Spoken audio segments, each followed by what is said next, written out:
Hello বন্ধুরা, কাশ্মীরে একটা ছোট ব্লগ চলে আসলো। বন্ধুরা দেখতেই পাচ্ছেন, আমরা চলে গেছিলাম সোনমার্গ। সোনমার্গে আমরা এখানে খুব অ্যাক্টিভিটি করছিলাম। আমরা সবে গাড়ি থেকে নামলাম, নেমে আমরা এখান থেকে পুরো নাজারা দেখছিলাম। কিছুক্ষণ নাজারা দেখে আপনাদের জন্য ভিডিওটা তুলে ধরলাম। বন্ধুরা খুবই ভালো লাগছে, একদম পুরো বরফের চাদরে মোড়া একবারে পুরো সোনমার্গ। সত্যি সোনমার্গ তো সোনমার্গ বন্ধুরা, খুবই এখানে একদম চারিদিকে বরফ।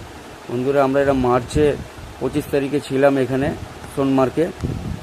বন্ধুরা দেখতেই পাচ্ছেন, আমরা এবার এখান থেকে গন্তব্যে এগাবো। আমরা এখান থেকে কিছু স্পিড ওই বাইক রাইডারগুলোকে দেখছিলাম। আমরা কথা বলে বাইক রাইডারদের সাথে কথা বলে 700 টাকার মধ্যে কনফার্ম করেছি। দুটো বাইক নিয়েছি, 1400 টাকা। বন্ধুরা আমরা একটু এনজয় করব, এখানে চারিদিকে সবাই এনজয় করছে বরফের মধ্যে। এবার আমরা দুই বন্ধু ছিলাম, আমরা ওখানের মধ্যে এবার বাইক নিয়ে নিয়েছিলাম। আমাদের নম্বর আসলে আমরা বাইকে চাপবো। বন্ধুরা বাইকে চেপে গেছি, কিন্তু এত লাফাচ্ছে গাড়িটা, বরফের মধ্যে গাড়িটা খুবই লাফাচ্ছিল। ওই জন্য ক্যামেরা খুব একটা ভালো করতে পারছিলাম না। বন্ধুরা খুব একটু অসুবিধা হচ্ছিল, এর জন্য ক্ষমা চাইছি বন্ধুরা।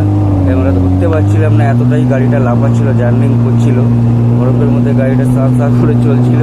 বন্ধুরা খুবই এনজয় তো খুব ভালো হচ্ছিল, কিন্তু দুঃখের বিষয়ে ক্যামেরাটা ভালোভাবে করতে পারিনি। ওই জন্য ওনার পিঠটাই খালি দেখা যাচ্ছে, দেখতেই পাচ্ছেন বন্ধুরা। এইরকম সাইডটা এবার দেখা গেছে, এতই লাফাচ্ছিল নিচটায়।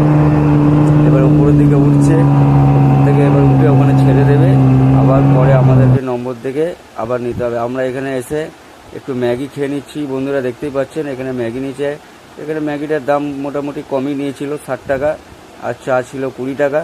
কিন্তু গোল্ড মার্কে প্রচুর দাম জিনিসপত্র, সোনমার্কে মোটামুটি দাম ঠিকই আছে। বন্ধুরা ভিডিওটা এনজয় করুন। যদি এত দূর অবধি ভিডিওটা দেখে থাকেন, একটা লাইক, কমেন্ট, শেয়ার, সাবস্ক্রাইব করে দেবেন। এরকম ভিডিও এখন আসতে থাকবে। টাটা।